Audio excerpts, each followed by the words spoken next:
Hello friends, मैं आज आपका दोबारा स्वागत करता हूं फिर से अपने यूट्यूब चैनल में जिसका नाम है जेएस क्लब। तो आज हम पढ़ेंगे जो अनुसूचियां हमने पहले छोड़ दी थी, आधा पूरा किया हुआ है, उसको आगे और पूरा करने का कोशिश किया जाएगा। तो आज उसी को आगे बढ़ाते हैं हम लोग और अनुसूचियां कंप्लीट करते हैं। तो हम लोग उस समय अनुसूची, मेरे प्रीवियस वीडियो में देखिएगा, पहले के वीडियो में अनुसूची 5 तक मैंने कंप्लीट किया था, जो एक वीडियो बन चुका है। अब दूसरा वीडियो बना रहे हैं जिसमें अनुसूची 6 से हम लोग कंप्लीट करेंगे। तो आज हम लोग पढ़ते हैं अनुसूची नंबर 6 से। अनुसूची 6।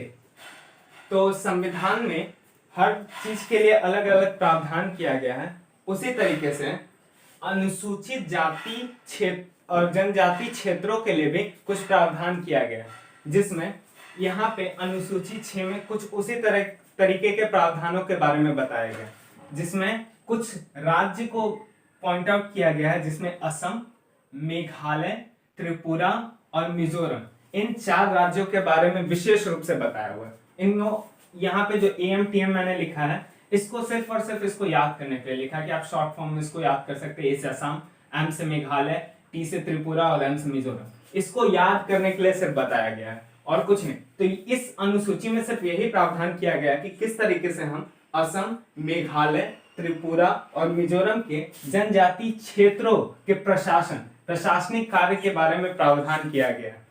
यही इसी चीज को बताया गया है इसमें। तो ये है अनुसूची 6 नंबर, जिसमें जनजाति क्षेत्र के प्रशासन के बारे में हम लोग जाने। अब बात आता है अनुसूची 7। इसमें राज्य एवं केंद्र के बीच शक्तियों का बंटवारा किया गया। अब जैसे हम लोग जानते हैं कि हमारा देश द्विसदनात्मक है, मतलब कि राज्य में भी अपना विधानमंडल है और केंद्र में भी अपनी मतलब कि लोकसभा और राज्यसभा है। तो सबका कार्य बांटा हुआ है, क्योंकि एक इंसान को अगर हम सारा काम दे देंगे तो वो नहीं कर पाएगा, उनको कामों को अलग अलग प्रशासनिक कार्य के हिसाब से बांटना पड़ेगा। तो उसी में यहाँ पे राज्य को अपने काम और केंद्र को अपने कामों के बीच में शक्तियों का बंटवारा करना बहुत जरूरी है, ताकि वो काम को अच्छे तरीके से कर सके।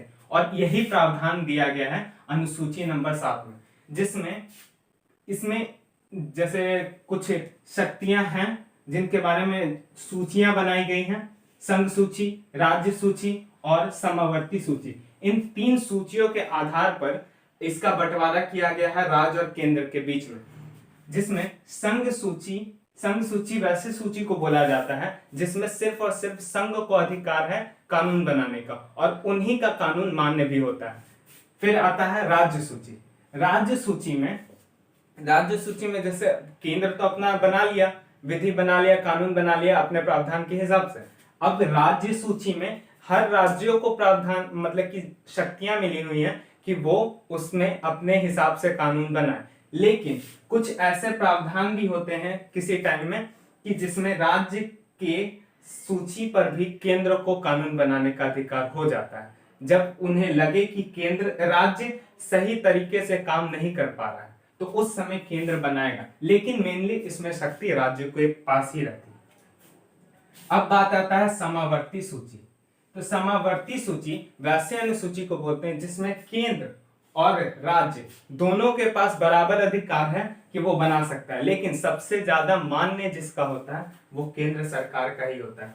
मतलब कभी कभार हम लोग इस तरीके से भी समझ सकते हैं कि ये सिर्फ परामर्श का काम करता है, लेकिन कभी कभार इनके परामर्श के आधार पर भी काम किया जा सकता है और करता भी है। लेकिन मेन जो बात माना जाएगा वो सिर्फ और सिर्फ संघ सूची का ही माना जाता है। तो ये समावर्ती सूची। अब हम ये थोड़ा सा विषय देख ले, इसमें कितने विषय। जब संविधान बना था तो उसमें 97 सूची मतलब विषय थे। इसके लिए प्रावधान किए गए थे कि इतने विषय हैं जिस पर सिर्फ और सिर्फ संघ सूची बनाएंगे। अभी वर्तमान में इनकी संख्या बढ़कर 100 हो गई है। राज्य सूची के लिए मूल में थे 66 और अभी बढ़कर हो गए हैं, अभी घट कर हो गए हैं 61। इसमें घटी है, जबकि संघ के लिए बढ़ी है। और समवर्ती सूची, इसमें मूल थे 47 और अभी बढ़कर 52 हो गई। जिसमें इसमें भी बढ़ोतरी देखा जा सकता है। तो घटने का सिर्फ राज्य में घटा और बढ़ने के लिए संघ भी बढ़ा और समवर्ती सूची भी बढ़ा। हाँ, तो जैसा हम देख रहे थे कि यहाँ पर संघ सूची में 100 विषय, मूल 97 और यहाँ बढ़कर 100 हो गए। अब यहाँ पे देखें, राज्य सूची में जो 66 विषय मूल में थे अभी 61 हो गए हैं, और समवर्ती सूची में मूल में 47 थे और अभी 52 हो गए। तो यहाँ पर 5 बढ़ा और यहाँ पर 5 घटा। तो ये घट बढ़ कैसे हुआ? तो यही हुआ है कि राज्य सूची के जो 5 विषय थे वो यहाँ से घटे और इन्हें समवर्ती सूची में जोड़ दिया गया। कुछ ऐसे विषय थे जिनका लगा मतलब कि जैसे जैसे संविधान में चेंज होते गया उन्हें लगा कि ये अनुसूची अब होना चाहिए समवर्ती में, जिसपे सिर्फ राज्य का नहीं, इसमें दोनों का अधिकार बराबर होना चाहिए। तो उन विषयों को राज्य सूची से हटाकर हमने समवर्ती सूची में डाल दिया। तो यहाँ पर ये घटने और बढ़ने का काम इस तरीके से हुआ। अब बात आता है अनुसूची 8। आज हम लोग जितने भी भाषा देखते हैं अपने संविधान में, उनका प्रावधान इसी में दिया हुआ है। मूल संविधान जब बना था, जब संविधान बनाया गया था, तब इसमें 14 भाषाओं को रखा गया था। उस समय के हिसाब से शायद काफी हो, लेकिन अभी के हिसाब से हम मतलब कि सभी राज्य चाहते हैं कि हमारा भी संविधान में भाषा को मान्यता दी जाए, तो उसी तरीके से बढ़ते गया और ये आज के समय में वर्तमान में 14 है। मतलब मूल संविधान में इनकी संख्या 14 थी और अभी वर्तमान में इनकी संख्या 22 हो चुकी है। ठीक, अब हमें पढ़ना है कि किस किस संविधान संशोधन द्वारा कैसे कैसे जोड़ा गया इन्हें। तो सबसे पहले देखते हैं 21वां संविधान संशोधन संख्या 1967। सबसे पहला संविधान संशोधन इसमें किया गया।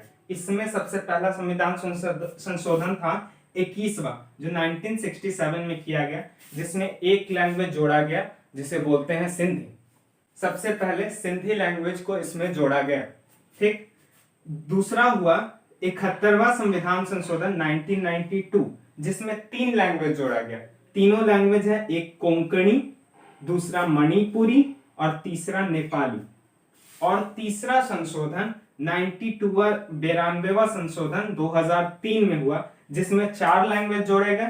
वो थे मैथिली, संथाली, डोगरी और बोडो। मतलब कि भाषा जब बना, भाषा में संशोधन जिस तरह हुआ, उसमें 3 संशोधन सामने आता है।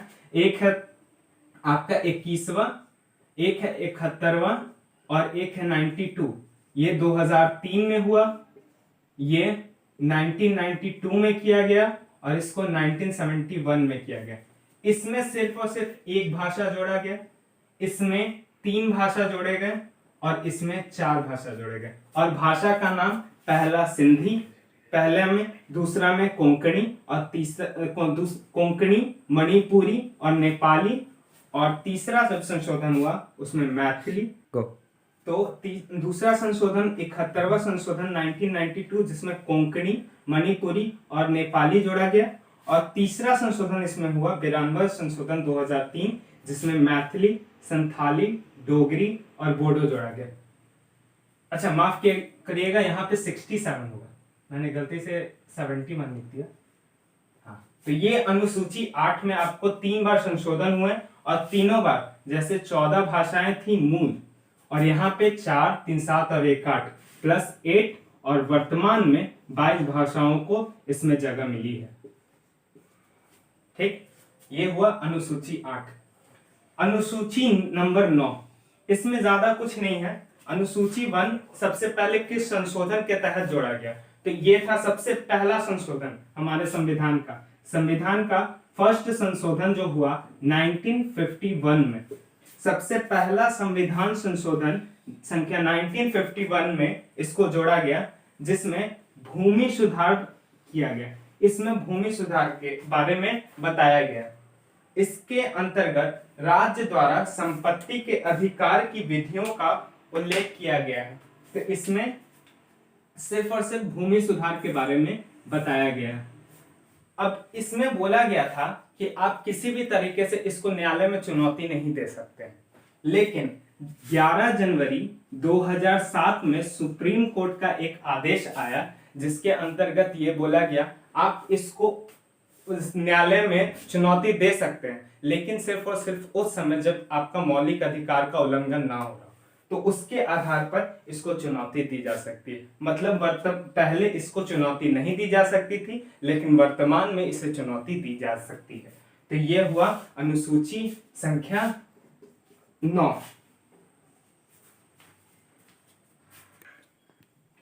तो जैसा कि हम लोग अनुसूची संख्या 9 तक पढ़ चुके थे, अब उसके आगे पढ़ने का बारी है। तो अनुसूची 10 पढ़ते हैं। सबसे पहले हमको पता है कि हमारे मूल संविधान में अनुसूचियों की संख्या कितनी थी? 8। अब अनुसूचियों के बाद जब संख्या बढ़ी तो सबसे पहले अनुसूची 9 जोड़ा गया था संविधान के संशोधन 1 1951 के तहत। पहला जोड़ दिया गया जो मैं बता चुका हूं आपको। अब सेकंड नंबर जुड़ेगा 10। जो 8 जुड़े हैं तो 8 पहले थे, तो टोटल 4 जुड़ेंगे, जिसमें पहला हम लोग पढ़ चुके हैं, दूसरा पढ़ेंगे। दूसरा कब जुड़ा? 52वां संशोधन हुआ 1985 में, और इसके तहत क्या किया गया? दल बदल से संबंधित प्रावधान किया गया। अब दल बदल क्या होता है? जैसे पहले होता था क्या कि कोई इंसान एक दल से जीत गया और मान लो लोकसभा में बैठ गया, तो वो फिर क्या करता था? फिर मान लो घूस मिल गया, घूस दिया गया उसको, वो अपना दल बदल लिया, लेकिन उसका जो सीट, जिस सीट से वो जीता था, वो तो लोकसभा में रह गया, तो इससे बहुमत तो खत्म होते गया उसका। तो इसलिए दल बदल का प्रावधान किया गया, और इसको क्या किया गया कि इसमें जो इंसान एक बार दल, मतलब कि दल अगर बदल लेता है लोकसभा में सीट होने के बावजूद, तो उसको माना जाएगा कि वो जिस सीट से जीता है वो सीट अभी रिक्त हो गया, वो अपने सीट से हट जाएगा। तो यही दल बदल प्रावधान था, और इसी को अनुसूची संख्या 10 के अंतर्गत जोड़ा गया, जो 52वां संविधान संशोधन 1985 के तहत जोड़ा गया। यह रहा दल बदल का प्रावधान। अब है अनुसूची संख्या 11। अब अनुसूची संख्या 11 में क्या है? पंचायती राज। पंचायती राज को जोड़ा गया 73वां संशोधन 1993। इससे पहले भी पंचायत संशोधन हर स्टेट में लागू किया जा चुका था, कुछ कुछ स्टेट में, जैसे राजस्थान के नौगांव में सबसे पहले लागू किया गया।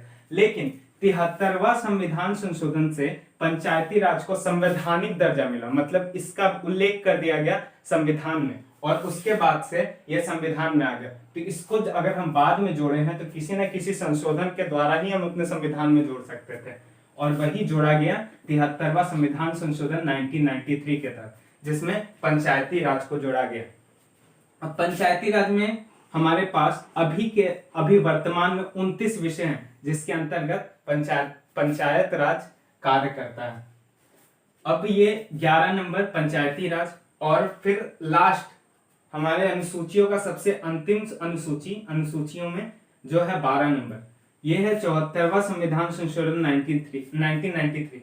देखिए 11 और 12 दोनों को लगभग एक ही टाइम जोड़ा गया, 1993 और 1993, लेकिन एक संशोधन के तहत इसको जोड़ा गया 73वां संशोधन, और एक संशोधन के तहत इसको जोड़ा गया 74वां। तो इसको याद करने में ज्यादा मेहनत का काम है नहीं। 73वां संविधान संशोधन, 74वां संविधान संशोधन। पहला बनाया गया पंचायती राज, जो गांव के लिए होता है, और दूसरा अनुसूची 11 में शहरी क्षेत्र के स्थानीय स्वशासन की संस्थाओं के बारे में बात किया गया, जिसमें नगर पालिका, नगर पंचायत, यही सब आ जाता है। तो ये शहर के लिए हो गया, और ये गांव के लिए हो गया, वैसे क्षेत्रों के लिए। तो इन दोनों के लिए प्रावधान किया गया। इसको 74वां संविधान संशोधन और इसे 73वां संविधान संशोधन के तहत जोड़ा गया। इसमें हमें 29 विषय मिलते हैं अपने कार्य करने के लिए, और इसमें हमें 18 विषय मिलते हैं अपने कार्य को करने के लिए। तो इस तरीके से,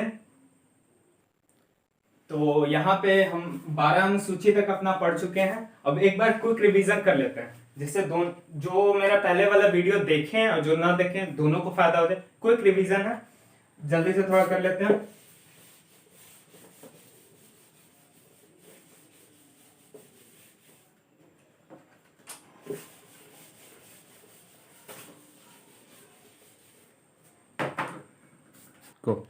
हाँ, तो हम लोग क्विक रिवीजन कर लेते हैं इसका। तो सबसे पहले शुरू करते हैं अनुसूची 1 से। अनुसूची 1 में हम लोग क्या पढ़े थे कि भारत राज्यों का संघ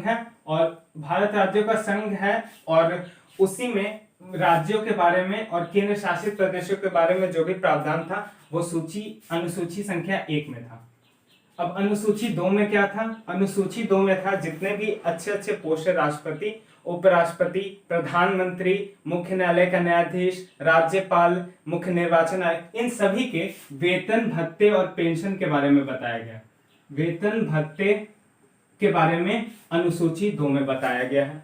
अनुसूची 3, इसमें इन्हीं लोगों के, यहाँ पे जिन लोगों का बात किया गया उन्हीं के शपथ ग्रहण के बारे में बताया गया। शपथ ग्रहण के बारे में बताया गया इसमें। अनुसूची संख्या 4 में क्या बताया गया है? अनुसूची संख्या 4 में क्या बताया गया है? रेडी। तो अनुसूची संख्या 4 में क्या था? तो इसमें राज्यसभा में सदस्यों का प्रतिनिधित्व के बारे में बताया गया। राज्यसभा में किस क्षेत्र से कितने प्रतिनिधित्व रहेंगे उनकी संख्या के बारे में इसमें बताया गया। अनुसूची नंबर 5 में क्या बताया गया है? तो अनुसूची 5 में बताया गया है अनुसूचित जाति और जनजाति के बारे में, इनके क्षेत्रों के प्रशासन के बारे में बताया गया है अनुसूची 5 में। अनुसूची 6 में क्या बताया गया है? अनुसूची 6 में बताया गया है, तो अनुसूची 6 में था राज्य जो AMTM मैंने बताया था, असम, मेघालय, त्रिपुरा और मिजोरम, ये जो 4 राज्य बताए थे, इसके प्रशासन के बारे में बताया गया। इसमें जो अनुसूचित जाति और क्षेत्र है इनके प्रशासन के बारे में इसमें उल्लेख किया गया। अब अनुसूची संख्या 7, इसमें बताया गया है केंद्र और राज्यों के बीच में शक्ति का बंटवारा। केंद्र और राज्य के बीच में शक्ति का बंटवारा बताया गया है। जो हमने पढ़ा, राज्य सूची, संघ सूची और समवर्ती सूची दोनों इसमें बताया है, तो इसके बारे में प्रावधान है। अब अनुसूची संख्या 8 यहीं पे लिख देते हैं। अनुसूची संख्या 8 में हमने बताया था हमारी भाषाओं के बारे में। भाषाओं के बारे में बताया है, जिसमें मूल संविधान में 14 भाषाएं थी और वर्तमान में इसमें 22 भाषाओं का उल्लेख किया गया है।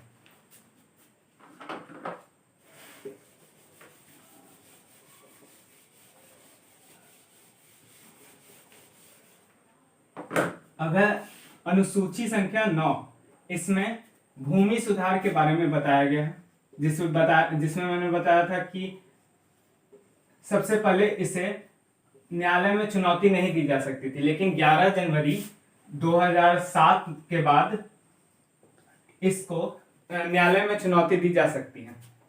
इसके बाद है अनुसूची 10, जिसमें दल बदल के बारे में बताया गया है, दल बदल कानून। अनुसूची 11, जिसमें पंचायती राज, और अनुसूची 12 जो अंतिम अनुसूची है, इसमें नगर प्रशासन के बारे में उल्लेख किया गया है। तो ये रहा पूरा के पूरा अनुसूची जो मैंने 2 वीडियो लगाकर खत्म कर दिए।